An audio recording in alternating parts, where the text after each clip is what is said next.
rally to us to spread happiness.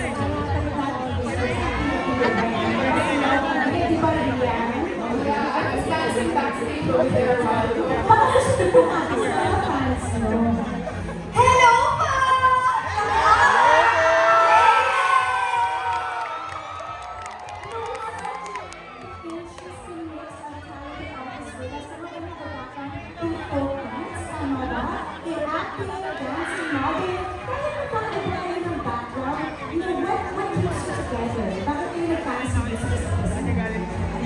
It is our love talaga for music and we're so proud of our Filipino culture. Kaya that's how we connect with our audience.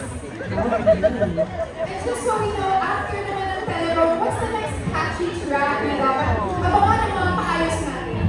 Ayan, first of all, sana po ay na-enjoy niyo po ang aming performance ng Lalibong. May practice po kami na song at yun ay Alam Mo at mapapakita niyo na po yan sa lahat ng streaming platforms at pwede na po mapanood sa YouTube natin at maybe_music_ph. Thank you so much, May.